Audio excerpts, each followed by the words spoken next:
E aí, pessoal, eu me chamo Kill, eu sou a professora da disciplina de Biologia e hoje vamos falar sobre a fisiologia do corpo humano, certo? Especificamente, vamos falar sobre o sistema respiratório e... Então, por que a gente precisa respirar, hein? Ah, professora, a gente precisa respirar para poder sobreviver, a gente precisa respirar para poder ter oxigênio, certo? Mas, olha, gente, conseguimos passar um tempo razoável sem tomar água, um tempo razoável sem se alimentar, mas a gente não consegue passar, acho que mais que 7 minutos sem respirar, certo? Porque aí a gente já começa a passar mal e vai caminhando para a morte. Então, sabe por que a gente precisa respirar? Porque o nosso corpo ele é formado por milhões de células. E essas células elas precisam de oxigênio para poder funcionar. Então, esse oxigênio ele é obtido através do sistema respiratório. Então, o sistema respiratório a gente vai captar o ar, e esse ar nesse ar tem oxigênio, e esse oxigênio vai ser levado até as células do nosso organismo para poder funcionar bem, certo? Então, precisamos de oxigênio para poder as nossas células funcionarem, porque elas funcionam também com o auxílio do oxigênio. E aí, o sistema respiratório humano. O sistema respiratório humano é composto por vias aéreas, pelos pulmões e pelo diafragma, certo? Quem são as vias aéreas? As vias aéreas são as estruturas por onde o ar vai passar. E quem são essas estruturas? Acompanhe aqui comigo, na setinha do mouse. São as narinas, a cavidade nasal, a faringe, a laringe, a traqueia, os brônquios e bronquíolos e os alvéolos. Então, essas estruturas aí fazem parte das vias aéreas do sistema respiratório. E aí o pulmão, os pulmões. O que é o pulmão? Os pulmões são órgãos que é onde vai ocorrer as trocas gasosas. As trocas gasosas vão ocorrer no pulmão, especificamente nos alvéolos pulmonares, certo, gente? Gravei isso, que a gente vai ver logo mais. E aí tem também o diafragma. O diafragma ele é um músculo que vai separar a caixa torácica do abdômen. E esse diafragma ele vai auxiliar, assim, primordial no processo de respiração.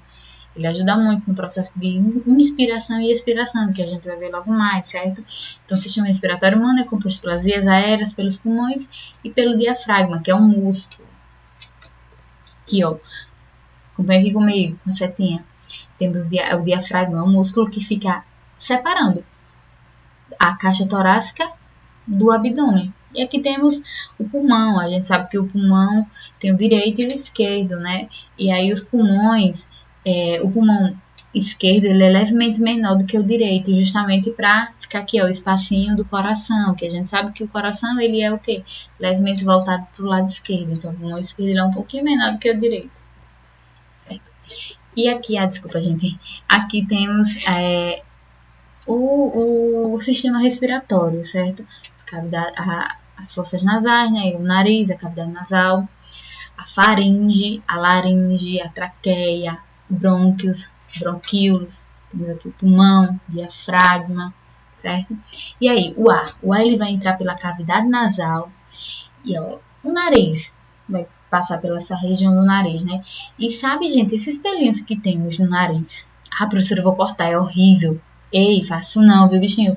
Porque esses pelos, eles servem para filtrar o ar, umedecer o ar e aquecer o ar, para que esse ar, esse oxigênio, ele chegue nos nossos pulmões, ótimo, excelente, para poder ocorrer as trocas gasosas, ou seja, para ocorrer a hematose. Lembrem desse nome, que vamos falar daqui a pouco. Então, lá na cavidade nasal, no nariz, esses pelinhos, eles servem para filtrar o ar e a primeira passagem do ar, certo? Na cavidade nasal também tem as células da mucosa, que elas vão secretar muco, e esse muco vai ajudar na retenção das partículas de poeira, porque o ar ele é filtrado e aí aquelas partículas de poeira elas vão ficar retidas, certo? No nariz, especificamente naquela melequinha que fica no nariz da gente, certo? Então ajuda a reter as partículas de poeira, de sujeira, micro-organismo. E como eu já falei, né, a cavidade nasal, na cavidade nasal o ar é aquecido e umedecido também, que é muito importante no processo de hematose. Aqui o ar esteja aquecido, umedecido e limpo. Então, da cavidade nasal, o ar ele vai passar pela faringe. A faringe ela também faz parte do sistema digestório, mas não vão confundir, porque sistema digestório, faringe, esôfago. Sistema respiratório vai ser faringe, depois da faringe o ar vai passar pela laringe. Olha aqui, ó, acompanhe comigo na setinha, laringe. Então, da faringe o ar passa para a laringe. Sabe, gente, a laringe é onde tá as pregas vocálicas. As pregas vocálicas, elas são responsáveis pelo som que a gente emite na fala, entendeu? Quando o ar passa, essas pregas vocálicas, elas batem uma na outra e aí a gente emite o som. Então, o ar passa pela cavidade nasal, onde é umedecido, aquecido e filtrado. Aí passa pela faringe, da faringe esse ar vai para a laringe e da laringe ele vai seguir para a traqueia.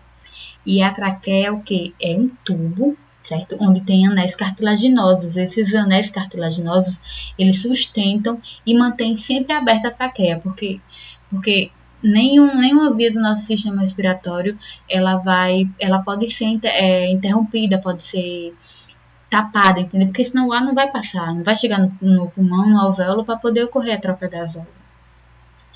Aí, na traqueia também tem os cíliozinhos, parecidos com esse do nariz. Esses cíliozinhos vão também fazer a filtração do ar, é a segunda parte da filtração. Aquelas partículas que não conseguiram ser filtradas no nariz, elas vão passar pelo processo de filtração também lá na traqueia, onde tem pequenos cíliozinhos, certo? Então aqui, vemos aqui em azul a imagem da traqueia. Então, da traqueia, a traqueia, na verdade, ela vai sofrer, vai ocorrer bifurcações nessa traqueia. Essas bifurcações vão dar origem aos brônquios. E aí vamos ter os brônquios direito e os brônquios esquerdo. Esses brônquios, eles também possuem anéis cartilaginosos, certo, gente? Que é para manter eles bem rigidozinhos, abertozinhos. E aí cada brônquio, ele vai se ramificar em tubos cada vez mais finos. E esses tubos cada vez mais finos vão ser chamados de bronquíolos. Brônquio é mais larguinho, bronquíolo é mais fininho, certo? E aí esses bronquíolos, eles vão formar redes de tubos em cada pulmão, e aí compondo que é a árvore respiratória. Vocês vão ver por que é chamado de árvore respiratória. Sabe por quê? Porque parece uma árvore, certo? Então aqui, ó, sigam o mouse, a setinha do mouse, traqueia, aí brônquios, tá vendo?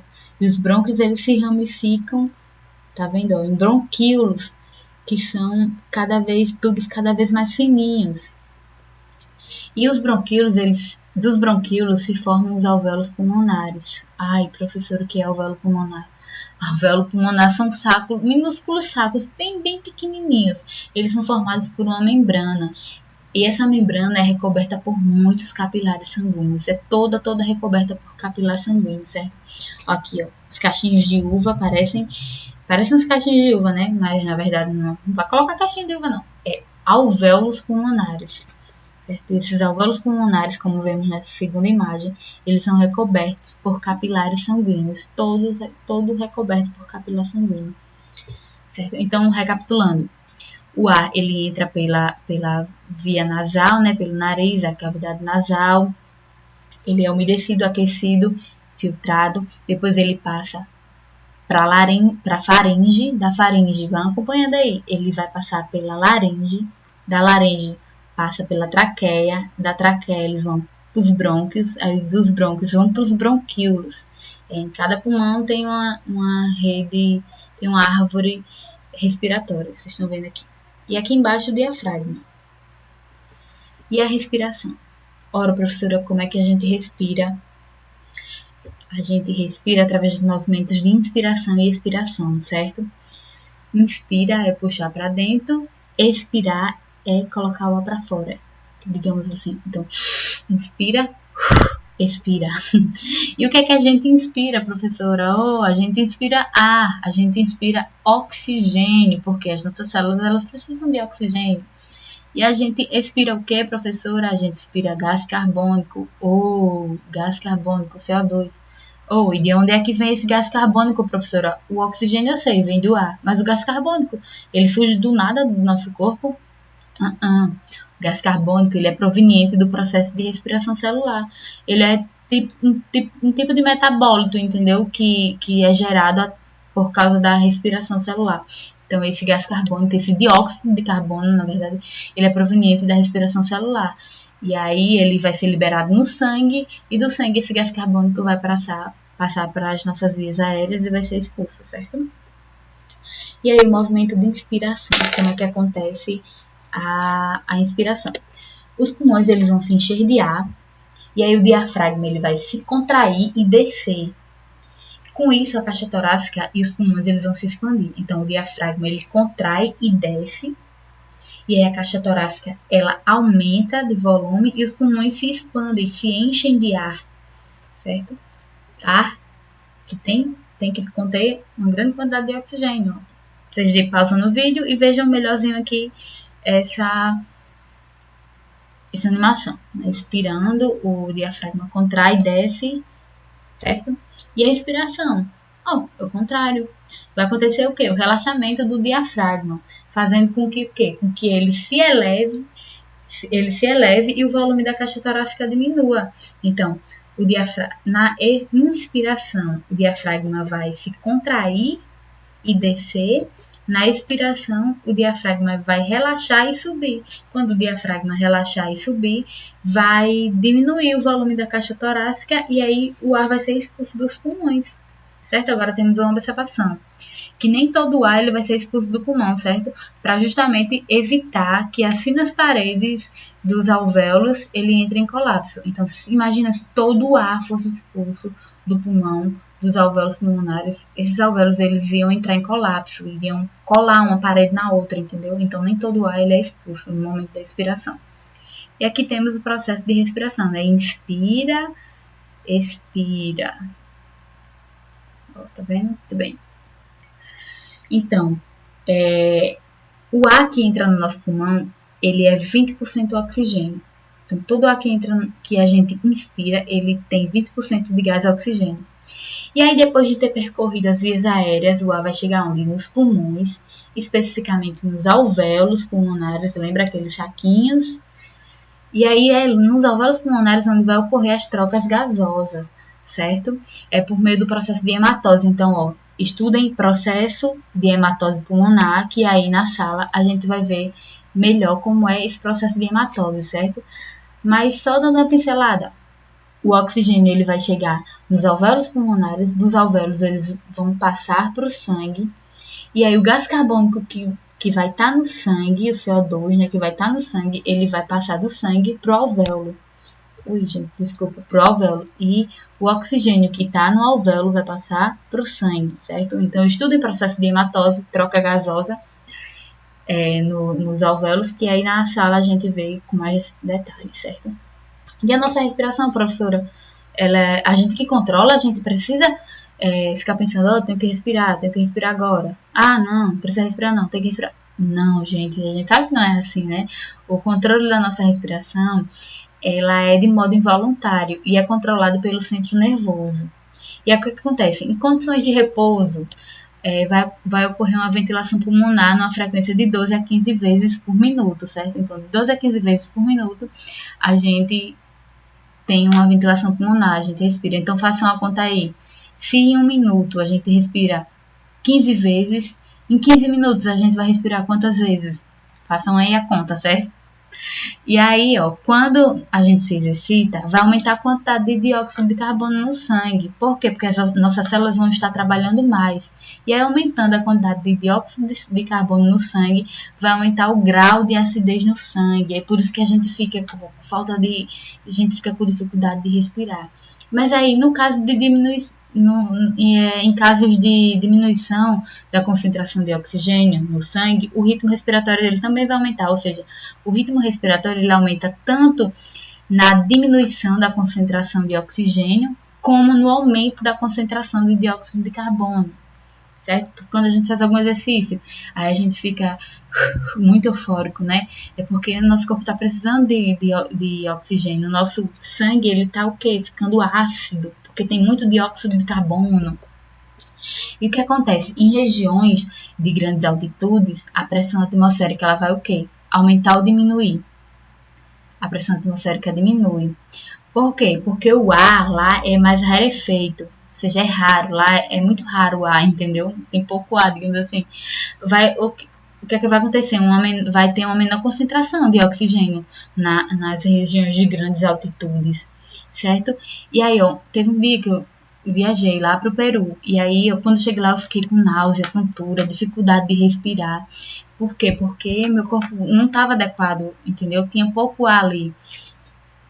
E aí a falta de ar, né, quando a gente está nesses lugares altos, causa esses sintomas. E aí o nosso organismo ele tem que passar pelo processo de aclimatação, que vai envolver o que é o processo de aclimatação. Quando o nosso organismo passa para poder se ajustar às mudanças físicas que ele não está acostumado. É um processo que o organismo vai passar para poder se ajustar às mudanças físicas, né, do ambiente que a gente não está acostumado a passar. E aí o processo de aclimatação vai envolver o aumento da ventilação pulmonar, ou seja, a gente vai respirar mais vezes, certo? Para poder chegar mais oxigênio no nosso corpo. O processo de aclimatação também envolve o aumento do número de hemácias, porque aumentando o número de hemácias vai ter mais hemoglobina e as hemoglobinas vão levar mais oxigênio, certo? E aí aumenta também a capacidade de difusão, ou seja, vai aumentar a capacidade de hematose, a capacidade de troca gasosa, ela vai aumentar cada vez mais para poder a gente passar por esse processo de aclimatação, certo? Então, gente, nossa aula é isso. Encontro vocês na sala de aula. Estudem o processo de hematose e muito obrigada.